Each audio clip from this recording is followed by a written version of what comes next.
Hello student, welcome back to my YouTube channel Student Study Point, and I hope that you all are fine. So let's move on to a new topic which is to be just discussed today. So let's start. Hello student देखिए बात करने वाले हैं हम कल जैसे मैंने बताया था इलेक्ट्रोस्टैटिक्स यूनिट है और फर्स्ट चैप्टर चल रहा था इलेक्ट्रिक चार्ज एंड फील्ड्स। ठीक है, तो अब इसमें देखिए आगे कल तो हमने आपको जो पोलैरिटी तक बताया था, ये भी बताया था कि हम इनके इस यूनिट के अंदर कैसी घटनाओं का अध्ययन करेंगे या इस चैप्टर में क्या क्या पढ़ने वाले हैं थोड़ा। तो उसमें लास्ट टॉपिक था कल पोलैरिटी। ठीक है, तो अब इस पोलैरिटी का मैंने देखिए कल ये तो बताया था कि बेंजामिन फ्रैंकलिन जो वैज्ञानिक थे उन्होंने क्या कहते हैं पोलैरिटी के बारे में बताया था कि दो तरह की पोलैरिटी उन्होंने बताई थी। कौन कौन सी? एक पॉजिटिव एक निगेटिव। ठीक है, तो उन्होंने ये पहचाना कैसे था इसके बारे में हम बात कर लेते हैं कि उन्हें ये कैसे पता लगा कि दो तरह की पोलैरिटी होती है। ठीक है, तो देखिए अब यही चीज पहले हम इसी चीज को जान लेते हैं कि पोलैरिटी जो है ये उन्हें पता कैसे चला कि पोलैरिटी आखिर दो तरह की है, क्यों। तो देखिए कल एक चीज और मैंने बताया था कि हम दो तरह के आवेश मान लीजिए सजाते सजाते हो गए, दो पॉजिटिव पॉजिटिव हो सकते हैं या निगेटिव निगेटिव हो सकते हैं या दोनों अलग अलग भी हो सकते हैं, चाहे वो निगेटिव और पॉजिटिव हो या पॉजिटिव निगेटिव, किसी भी तरह की कंडीशन हो सकती है। अगर सिमिलर है अगर एक जैसे हैं तो इनके बीच में प्रतिकर्षण यानी रिपल्शन, और अगर दोनों अपोजिट हैं तो अट्रैक्शन जो होता है वो फोर्स पाया जाता है। ठीक है, तो आकर्षण कब होगा? जब दोनों अलग अलग हों। प्रतिकर्षण कब होगा? जब दोनों सेम होंगे। ठीक है, अब देखिए बात करते हैं इसके बारे में कि इन्होंने पता कैसे लगाया। ठीक है, तो देखिए होता क्या है कि ये मैंने देखिए कुछ तत्व लिख रखे हैं, तो इनमें से ही मैं आपको ये देखिए ये इस तरह की लिस्ट है कि अगर आप इनमें से कोई से भी दो लेते हैं, तो जैसे मान लिया मैंने एक लिया थर्ड नंबर का, एक लिया ये ले लिया फिफ्थ नंबर का, तो इन दोनों को आप जब रगड़ेंगे आपस में, ठीक है, इन दोनों को जब आप रगड़ते हैं आपस में, तो जो ऊपर वाला एलिमेंट है देखिए मैंने ऊपर की ओर पॉजिटिव लिखा है, यानी जो ऊपर आएगा वो पॉजिटिव होगा, जो दोनों में नीचे होगा वो निगेटिव होगा। तो सबसे पहले नंबर पे दूसरे पे चमड़ा है, थर्ड पे कांच है, फोर्थ पे कागज है, फिफ्थ पे रेशम, सिक्स पे लकड़ी, धातु, रबर, अंबर और एवोनोइड की छाल। ठीक है, तो ये मैंने एक लिस्ट आपके लिए बनाई हुई है कि आप इससे आपको थोड़ा आसानी से पता रहेगा कि हाँ कौन सी पॉजिटिव, कौन सी धनात्मक हो जा रही है और कौन सी ऋणात्मक हो जा रही है। अब देखिए सबसे पहले तो अभी थोड़ा चलिए आगे बात करेंगे कि पॉजिटिव निगेटिव से मतलब क्या है। फिलहाल ये बताता हूँ आपको कि उसको पता कैसे चला कि दो तरह का आवेश होता है।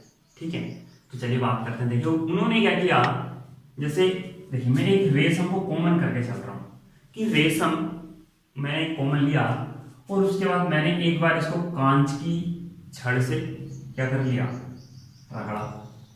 ठीक है, कांच की छड़ से इसको रगड़ा, यानी तो अब उसके बाद हुआ क्या कि और एक छड़ ली मैंने अंबर की। ठीक है, इसको भी इसी तरह की घटना से रिप्रेजेंट किया। अब मैंने क्या बताया देखिए कि उन्होंने जब देखिए, अब मैं मान लिया मैं ये कांच की एक छड़ ले लेता हूं। ठीक है, ठीक, और ये इस टाइम क्या है, उदासीन है, ये रेशम का कपड़ा हुआ। ठीक है, और ये हो गई कांच की छड़। एक छड़ मैंने इधर ले ली अंबर की।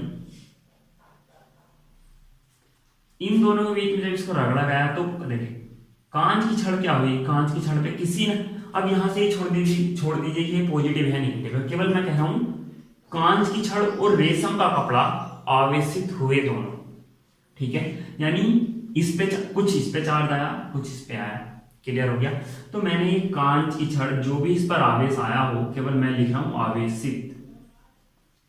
ठीक है, इस टाइम फिलहाल केवल ये आवेशित है। ठीक है, तो आवेशित छड़ है ये इस टाइम। अब इस पर क्या हुआ, मैंने यहां आवेशित करने के लिए बीच में क्या लगा दिया, इस तरह का एक डिजाइन बना दिया।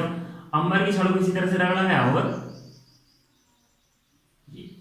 ठीक है, रगड़ दिया, तो ये दो तरह की अब छड़ हो गई, ये भी आवेशित है और ये भी आवेशित है।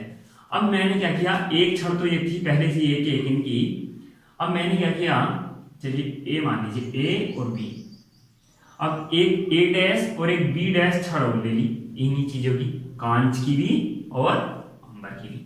तो दो छड़े हो गई, तो ये हो गई ए, और जो ए डैश है वो ये हो गई, ठीक है, और बी डैश हो गई ये, ठीक है। अब देखिए उन्हें कैसे पता लगा कि हाँ इन पर दो तरह का चार्ज है या दो तरह का आवेश है।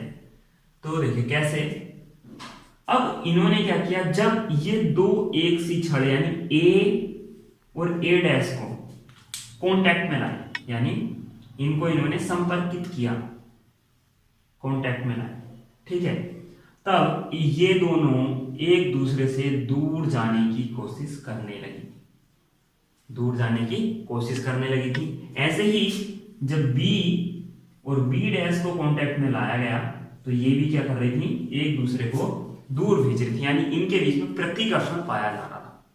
क्या पाया जा रहा था, प्रतिकर्षण, जबकि दोनों ही एक रेशम के कपड़े से रगड़ी गई है, ठीक है। अब उसके बाद देखिए, अगर अब उन्होंने क्या किया, ए को चाहे बी के साथ या बी डैश के साथ लिया, ठीक, तब या ए डैश के साथ बी को या बी डैश को लिया, तब दोनों ही कंडीशंस में इन दोनों में से कोई एक ली जा रही है, और यहां पहले ए फिक्स की गई है, बाद में ए डैश फिक्स की गई है। तो इस टाइम ये एक दूसरे की ओर आकर्षित हो रही थी, ठीक है। तो उन्होंने अब जब इस चीज को बार बार देखा तो उन्होंने ये निष्कर्ष निकाला कि दो तरह के आवेश हो सकते हैं। कौन कौन से, एक वो जो कांच की छड़ को रेशम पर रगड़ने से आया, और एक वो जो अंबर की छड़ को रेशम पर रगड़ने से आया, ठीक है, समझ में आया। देखिए दोबारा रिपीट कर रहा हूं मैं, कांच की दो छड़ ली हैं, दोनों छड़ों कांच की दो छड़ों को लेने के बाद इन्होंने दोनों छड़ों को जब पास में लेके आए, यानी रेशम से रगड़ा, और रेशम को रगड़ने के बाद दोनों छड़ जब हमने पास रखी कांच की, तो वे एक दूसरे से दूर हट रही थी, यानी प्रतिकर्षण हो रहा था। ऐसे ही अंबर की दो छड़ ली, रेशम से रगड़ी, ठीक है, और रेशम से रगड़ने के बाद वे दोनों जब आपस में पास लेकर आई गई तो क्या हुआ, प्रतिकर्षित हो रही थी, यानी एक दूसरे से दूर हट रही थी। ऐसे ही फिर क्या है कि अब उन्होंने क्या किया कि इस ऊपर वाली छड़ को एक बार बी के साथ, ठीक है, और एक बार बी डैश के साथ कांटेक्ट में लाए हैं, जैसे ये पहली कंडीशन बनाई हुई। तो इस टाइम ये दोनों एक दूसरे को अट्रैक्ट कर रही थी, यानी एक दूसरे को आकर्षित कर रही थी। ऐसे फिर ए डैश और बी डैश, जब इस ए डैश को बी और बी डैश के साथ लाया गया सेकंड कंडीशन के अकॉर्डिंग, तब भी ये क्या कर रही थी, आकर्षित कर रही थी। तब उन्होंने इन दो तरह की घटनाओं को देखकर दो तरह के आवेशों को माना। एक वो जो रेशम पर कांच की छड़ को रगड़ने से कांच पर आया, ठीक, दूसरा जो अंबर की छड़ को रेशम पर रगड़ने से अंबर पे आया, या एक जो कांच की छड़ पर आया और दूसरा जो रेशम पर गया, या जो रेशम पर आया जो अंबर की छड़ पे गया, ठीक है। तो इस तरह से उन्हें पता लगा कि दो तरह की पोलरिटी होती है, यानी दो तरह की ध्रुवता है आवेशों की, एक जो कांच की छड़ पर है और एक जो अंबर की छड़ पर है, ठीक है। अब जो पॉजिटिव और निगेटिव का आना है वो देखिए एक अलग चीज है कि वो कैसे आता है। बस केवल फिलहाल ये लिस्ट जो है ये मैंने तो ये आपको बताइए कि आपके पास क्योंकि काफी सारे नाम आते हैं, आपको एक कंफ्यूजन रहता है कि अरे भाई कौन सा ऊपर आना है, कौन सा नीचे आना है, कौन सा धनावेशित होगा, कौन सा ऋणावेशित होगा। तो थोड़ा आप इसको एक दो बार अगर याद करते हैं, दोहराते हैं, तो उससे आपका थोड़ा कंफ्यूजन दूर हो जाएगा, ठीक है। तो देखिए आप वो भी बात करते हैं कि पॉजिटिव और निगेटिव कैसे हो पाते हैं, ठीक है। तो बेंजामिन फ्रैंकलिन ने जो पोलरिटी दी उसका आपको पता लग गया होगा कैसे दी, और उसका जो रीजन था कि उन्होंने कैसे इस चीज को निकाला था, कैसे उनको पता लगा था, वो भी मैंने आपको बता दिया। अब आगे बात करते हैं। देखिए तो आगे है हमारे पास कि केस ऑफ चार्ज, वस्तु पर आवेश आता क्यों है। तो देखिए इसका मैं एक अभी बाद में जो जनरल है वो तो थोड़ा हम बाद में बात करेंगे कि इसका मेन अर्थ निकल के क्या है। मैं एक नॉर्मल सी बात कर रहा हूँ कि कोई भी वस्तु देखिए, जैसे चाहे ये मार्कर हो या मैंने इससे पहले बात की थी कोम्ब की, कंघी की, तो उस पर भी आवेश आता था। तो क्या नॉर्मल कंघा रखा रहता तो क्या वो ऐसा करता है? नहीं करता, है ना। तो जब हम उससे रफ करते हैं यानी घर्षण करते हैं तो तब ऐसा होता है। तो अब लेकिन ये रीजन तो ऐसा नहीं है कि हमने कोई वस्तु रगड़ दी और उस पर आवेश आ गया हो, लेकिन वो आवेश कहाँ से आया उस पर रगड़ने के बाद भी, ये चीज मायने रखती है। उसी चीज के लिए मैं कह रहा हूँ देखिए हर वस्तु क्या होती है, उदासीन होती है। तो उसके लिए एक मैं एग्जाम्पल ले रहा हूँ कि मान लिया एक Na तत्व है और ये उदासीन है, ठीक है। ऐसे ही एक Cl है, ये भी उदासीन है। जब तत्व है तो नॉर्मल अपने में आवेश, देखिए आवेश हर वस्तु में होता है और बहुत अधिक मात्रा में होता है। आवेश हर वस्तु में होता है, बहुत अधिक मात्रा में होता है, लेकिन जो हम कहते हैं कि आवेश आ गया, ये बहुत छोटा होता है उसकी तुलना में जो उस वस्तु में आवेश उपस्थित है बहुत छोटा होता है। तो लेकिन अब इतना छोटा है कैसे, क्या होता है, उसके बारे में थोड़ा बात कर लेते हैं। देखिए तो Na का जो ये होता है 11 और ये होता है 17, ठीक है। अब मैं बात करूं इसमें इलेक्ट्रॉन और प्रोटॉन की, चलिए प्रोटॉन इलेक्ट्रॉन लिख लेते हैं, प्रोटॉन इलेक्ट्रॉन प्रोटॉन इलेक्ट्रॉन, ठीक है। तो होगा क्या, दोनों में बराबर ही बराबर होने, प्रोटॉन भी इलेक्ट्रॉन भी। तो देखिए आप इस चीज को पढ़ चुके हैं कि इलेक्ट्रॉन पे क्या होता है, जो चार्ज होता है वो क्या होता है, कुछ ना कुछ। आप देखिए इलेक्ट्रॉन पे चार्ज होता है, आपको आप जानते हैं कि प्रोटॉन पॉजिटिव चार्ज पार्टिकल और इलेक्ट्रॉन निगेटिव चार्ज पार्टिकल है, जबकि आवेश दोनों पर बराबर होते हैं। इसकी भी वैल्यू वही होती है, इसकी भी वैल्यू वही होती है, लेकिन अंतर क्या है कि प्रोटॉन पॉजिटिव है और इलेक्ट्रॉन निगेटिव है। जितना इस पर पॉजिटिव है उतना ही उस पर निगेटिव है। अब इसका मतलब 11 प्रोटॉनों का आवेश जो है वो धनात्मक मात्रा को डिनोट करेगा, ठीक है। तो यानी पॉजिटिव आवेश कितना होगा 11e, यानी 11, या इस ऐसे मान के चलिए कि एक प्रोटॉन का एक ही आवेश, आप नॉर्मल एक मान लीजिए, ठीक है फिलहाल, और एक इलेक्ट्रॉन का एक ही आवेश है, क्योंकि मैंने बोला दोनों एक प्रोटॉन का आवेश अगर x हो तो इसका कितना हो गया 11x पॉजिटिव, और अगर इसका भी जितना आवेश क्योंकि इस पर उतना भी इस पे है तो 11x कितना हो गया निगेटिव। अब अगर इन दोनों को कंबाइन किया जाए, क्योंकि एक ही साथ रहते हैं, तो कितना आ जाएगा 0। इसलिए वस्तु हो जाती है उदासीन, कोई भी वस्तु, क्योंकि जितना उस वस्तु पर पॉजिटिव चार्ज है उतना ही उस पर निगेटिव चार्ज भी होता है। इसलिए जो चार्ज है वस्तु का, किसी वस्तु का, वो उदासीन होता है, यानी उस पर उदासीन रहती है वस्तु, ठीक। अब लेकिन होता क्या है कि जब ये कंबाइंड होते हैं Na और Cl जब बनाते हैं, NaCl जो बनाते हैं, उस टाइम होता क्या है कि ये जो, अब देखिए जो हमारे पास प्रोटॉनों की संख्या है वो तो नहीं बदलती, प्रोटॉन यहां भी 11 है यहां भी 11 है, ठीक है। प्रोटॉन यहां भी 11 और यहां भी 11। ये कब, जब NaCl बन रहा है, NaCl बन रहा है, लेकिन इलेक्ट्रॉन चेंज आते हैं कि Na एक इलेक्ट्रॉन Cl को देकर, Na एक इलेक्ट्रॉन Cl को देकर, सॉरी यहां 17 है, 17 और 17, तो एक इसको दे देता है, तो ये हो जाते हैं 18। अब देखिए, अब यहां एक चीज सोचिए कि जब यहां 17 है और ये 18 हो गए, यहां 17 और ये 18 हो गए, तो मैंने पहले क्या बताया था कि अब यहां 11x तो है धनात्मक और 10x हुआ ऋणात्मक, तो एक x बचा, वो भी कौन सा, धनात्मक का। यहां 17x पॉजिटिव और यहां 18x निगेटिव, तो एक x बचा किसका, निगेटिव, ठीक है।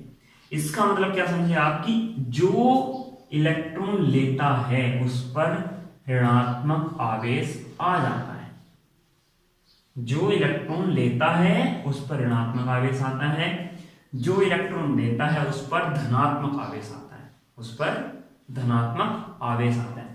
दोबारा बता रहा हूं, देखिए जब हमने एक प्रोटॉन और इलेक्ट्रॉन पर जो आवेश है वो x मान लिया, तो यहां पहले 11x थे प्लस के और ऋणात्मक भी कितने थे 11x, तो दोनों को कंबाइन करते हैं तो आ जाता है 0, ऐसे Cl पे 0 आएगा। लेकिन जब अलग अलग हम NaCl बनाने के बाद बात करते हैं तो यहां रह जाते हैं 11 और 10, तो एक धनात्मक x रह जाता है और Cl में एक ऋणात्मक x रह जाता है, इसलिए Cl निगेटिव चार्ज आ जाता है और Na पॉजिटिव चार्ज में आता है, ठीक है। अब क्या होता है इसके आगे कि जो हमारे पास यहां देखिए, अब ये क्या हुआ, इससे आप क्या सेंस, इससे आप किस सेंस पे पहुंचे कि जो हमारे पास इलेक्ट्रॉन्स हैं तत्व में वो क्या थे, व्यवस्थित थे पहले, अब क्या हो चुके हैं, अव्यवस्थित हो चुके हैं। क्या हो चुके हैं, अव्यवस्थित हो चुके हैं।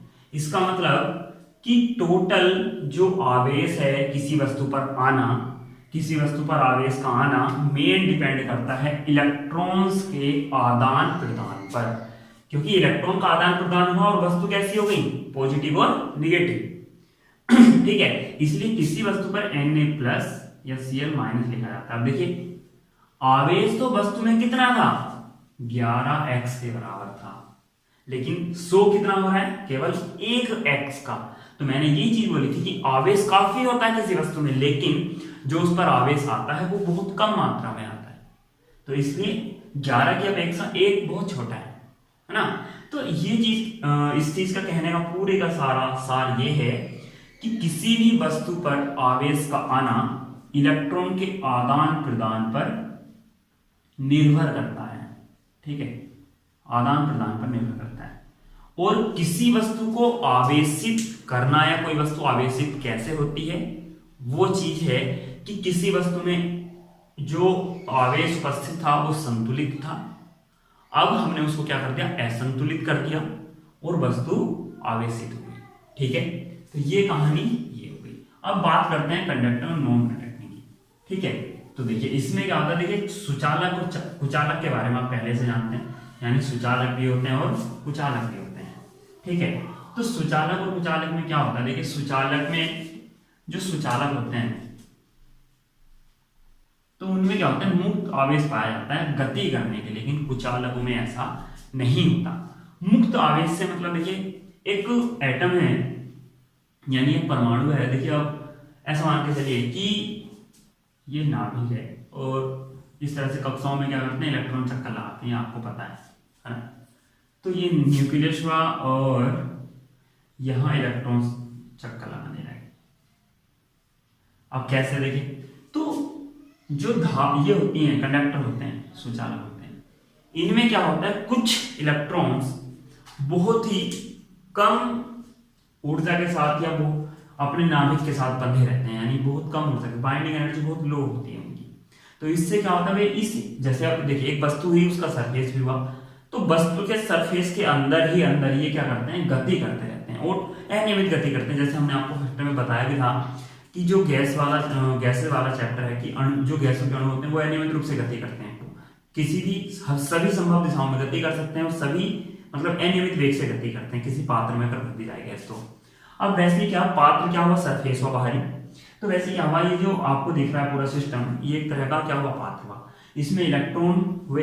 अब इलेक्ट्रॉन क्या करते हैं, जो सरफेस है सरफेस के अंदर अंदर फ्री मोड में गति करते हैं, यानी फ्रीडम के साथ बिल्कुल अनियमित रूप से गति करते रहते हैं इसमें पूरे में। तो अब कंडक्टर जो सुचालक होते हैं वे इस तरह के फॉर्मेट को रिप्रेजेंट करते हैं, जबकि कुचालक ऐसा फॉर्मेट रिप्रेजेंट नहीं करते। कुचालक ऐसा व्यवहार प्रदर्शित नहीं करते कि सुचालक में जो, जैसे मैंने आपको बताया कि कुछ इलेक्ट्रॉन बहुत लो बाउंडिंग एनर्जी के साथ बंधे होते हैं, तो कुचालक में ऐसा नहीं होता।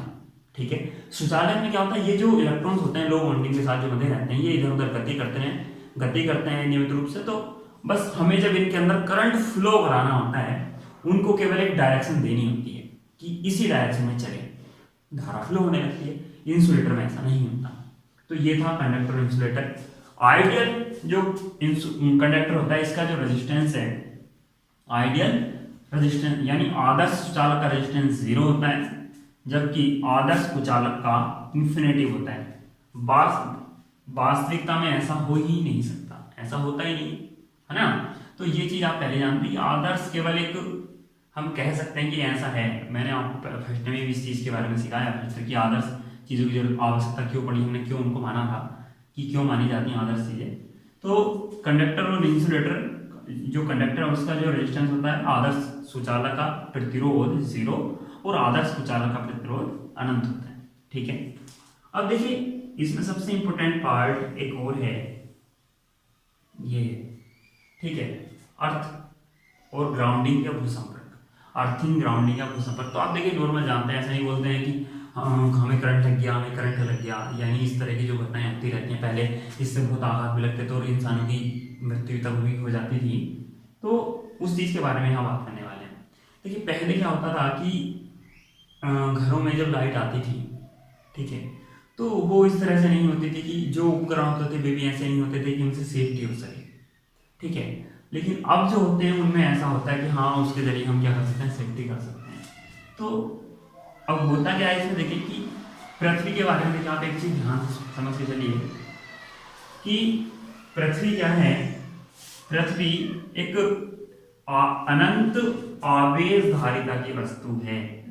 पृथ्वी एक अनंत आवेश धारिता की वस्तु है, लेकिन अब उसमें दो कंडीशंस हैं कि वो इलेक्ट्रॉन दे भी सकती है और इलेक्ट्रॉन ले भी सकती है। ये बात ध्यान आप रखें कि इलेक्ट्रॉन दे भी सकती है और इलेक्ट्रॉन ले भी सकती है पृथ्वी, ठीक है। और बहुत अनंत ऊष्मा धारिता की वस्तु है। सपोज दैट आप एक वस्तु ले लें, ठीक है, ये वस्तु हो गई और यहां ग्राउंडेड स्टेट हो गई, ठीक है। आवेश Q2 या अर्थ के लिए E और ऑब्जेक्ट के लिए Q मान लीजिए। दोनों का आवेश यहां जितना होगा इस टाइम की, दोनों अलग अलग हैं। टोटल मान लिया मैंने QT या कैपिटल Q मान लिया, ठीक है। तो इसका आवेश अब यहां इसकी वैल्यू देखेंगे तो 0, क्योंकि अभी हमने इसको ग्राउंड स्टेट में नहीं पहुंचाया। यहाँ चलिए आप 2 कूलम आवेश ले लीजिए, मैंने 2 कूलम आवेश ले लिया, ठीक है। तो यहाँ टोटल आवेश निकल गया है 0 बराबर 2, ठीक है। लेकिन अब मैंने क्या किया, इसको ग्राउंड स्टेट में पहुंचा दिया। ग्राउंड स्टेट का मतलब आप ऐसे समझ के चलिए कि इसको मैंने क्या किया, यहाँ एक इस तरह से कनेक्टेड कर दिया। जब कनेक्टेड कर दिया तो आप इलेक्ट्रॉन का क्या होना शुरू हुआ, फ्लो होना शुरू हुआ।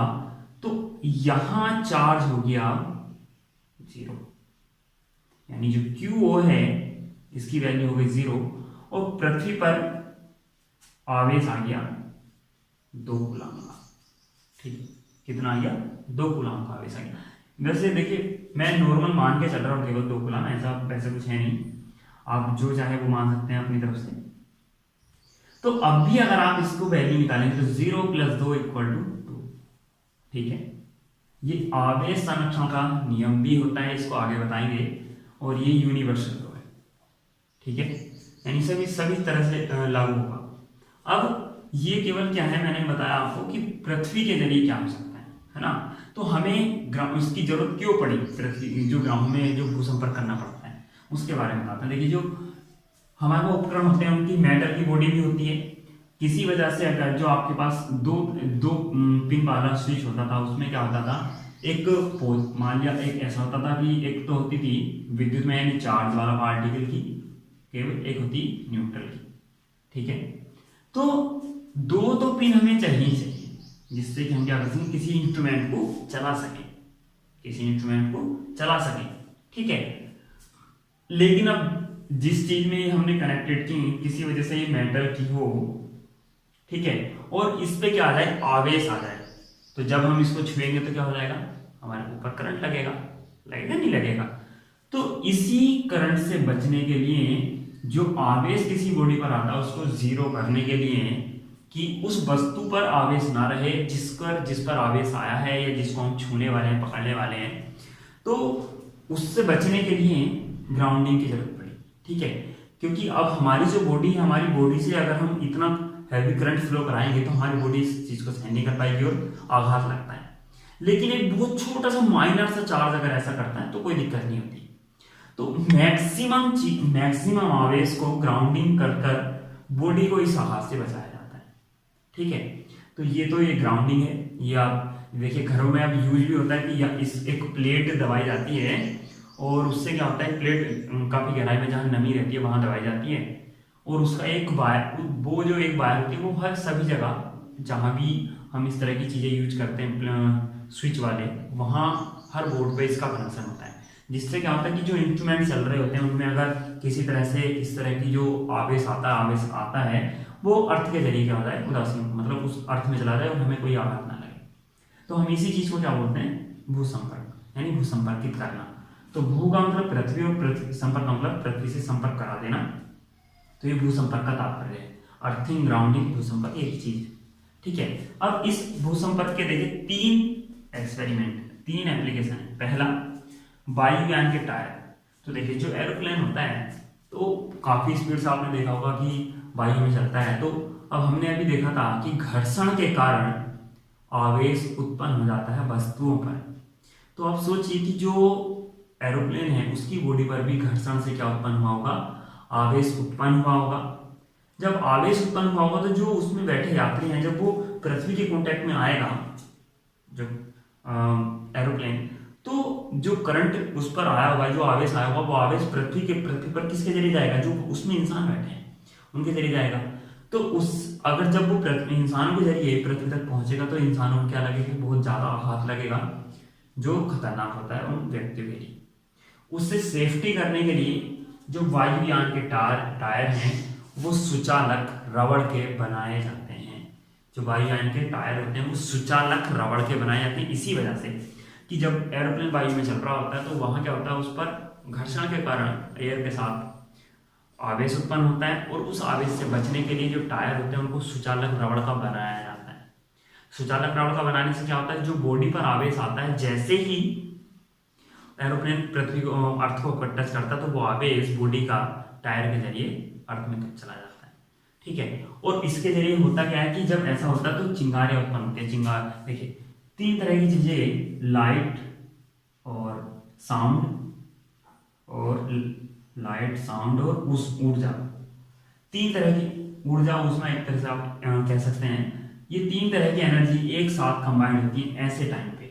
जब टायर नीचे आते हैं तो आपको देखा चिंगारी वगैरह भी निकलती है, तो हम उसी चीज को बोलते हैं जब ये तीन तरह की चीजें एक साथ होती हैं, लाइट, एनर्जी और साउंड। ये जब तीनों तरह की एक साथ कंडीशन होती हैं जहाँ ये चीज उत्पन्न होंगी, तो यहाँ क्या होता है, वह चिंगारी उत्पन्न होती है, तो हम उसी को बोलते हैं चिंगारी निकलना, जब ये तीनों कंबाइंड हो जाती है ना।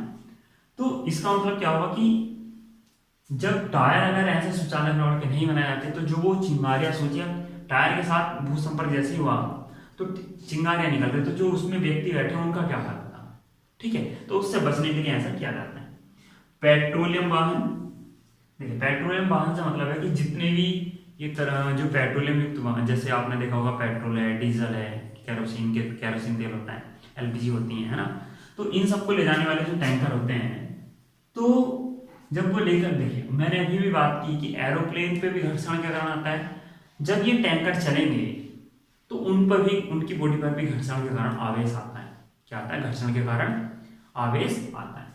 और इस आवेश से बचने के लिए, क्योंकि देखिए ये ज्वलनशील पदार्थ हैं, ठीक है, तो बहुत छोटी सी चिंगारी से भी चल सकते हैं। आवेश इतना ज्यादा आ जाएगा इन पे कि वो उस आवेशन के कारण इनमें विस्फोट हो सकता है, और या आग भी लग सकती है, तो दुर्घटना तो घट ही सकती है। तो इस चीज से बचने के लिए क्या किया जाता है विदेशों में, तो जो मतलब ज्यादा हाई क्वालिटी देश हैं, यानी जो विकसित देश हैं, उनमें तो ऐसा होता है कि सुचालक रबड़ के टायर यहाँ यूज करने लगे। लेकिन आप जानते हैं कि इंडिया को क्या कहा जाता है कि जुगाड़ों का देश कहा जाता है। तो उस हमारे यहाँ क्या होता है कि जो जंजीर वगैरह होती है, धात्विक मेटल की कोई भी जंजीर वाहन की बॉडी से टच करके जमीन तक लटकाई जाती है। तो ये क्या करती है कि जैसे घर्षण के दौरान थोड़ा थोड़ा धीरे धीरे जो भी आवेश उत्पन्न होता रहता है बॉडी पे, तो वो इसके जरिए पृथ्वी पर पहुंचता रहता है, यानी वो संपर्कित हो जाता है इसके जरिए। ठीक है, ये कहानी तो हुई इसकी। अब थ्री प्लग वाला जो पिन होता है, आपने देखा होगा तीन टर्मिनल होते हैं हमारे पास, 1, 2 और 3। ठीक है, अब इसमें क्या होता है कि ये दो पिन, एक पॉजिटिव की होगी कि नेगेटिव होगी, क्योंकि बिना दोनों चार्ज के क्या होगा, कोई इंस्ट्रूमेंट चल नहीं सकता। एक ये वाली जो पिन होती है, इसका जो संपर्क होता है बोर्ड का, ये अर्थिंग में होता है, जिसको मैं बोल रहा था कि एक प्लेट दबा दी जाती है और सभी बोर्ड में उसका कनेक्शन दिया जाता है। अब हुआ क्या कि जैसे जो इंस्ट्रूमेंट है, मैंने ये देखिए प्लग बना दिया, और जैसे ही ये किसी इंस्ट्रूमेंट पे वर्क करेगा, ठीक है, तो अब जब वर्क करेगा तो यहाँ अगर हम जैसे ही इसको छूते हैं, कोई भी हो सकता है, देखिए प्रेस हो सकती है या अदर कोई चीज वो हो सकता है, जैसे फ्रिज है, वॉशिंग मशीन, इस तरह के जो होते हैं, तो आप जैसे ही इसको टच करते हैं तो आघात लगता है, विद्युत आघात। लेकिन अगर इस तरह का कॉन्टैक्ट आपका है तो उस टाइम नहीं लगेगा। क्यों? क्योंकि जो इस 3 पिन का कॉन्टैक्ट होता है वो इस अर्थिंग के लिए क्या आता है, जो इस पर आवेश आएगा, मैं चलिए करके दिखाता हूँ, इसका बॉडी से कांटेक्ट हो गया, इसका यहाँ अंदर जो मोटर वगैरह चलाने वाली होगी उससे होगा। जो आवेश इस बॉडी पे आया तो वो आवेश इस वाली पिन के जरिए ग्राउंड में हो गया। तो जब आप इसको छुएंगे तो मैंने बोला था ना अभी कि मैक्सिमम आवेश तो पृथ्वी पर चला जाता है इस वायर के जरिए, लेकिन कुछ ना कुछ थोड़ा बहुत माइनर तो रह जाता है, वो व्यक्ति जो भी यहाँ इसको टच करता है उसके जरिए पृथ्वी तक जाता है, लेकिन वो इतना कम होता है कि हमें केवल एक छोटा मतलब थोड़ी बहुत वाइब्रेशन टाइप महसूस होती है और ज़्यादा कुछ नहीं होता। तो ये था 3 पिन प्लग का यूज जो आजकल चलता है। तो आज के लिए इतना ही वीडियो में, और आई होप कि आपको सब समझ में आया हो। ठीक है, तो लाइक और सब्सक्राइब जरूर करें चैनल को। Thank you for watching.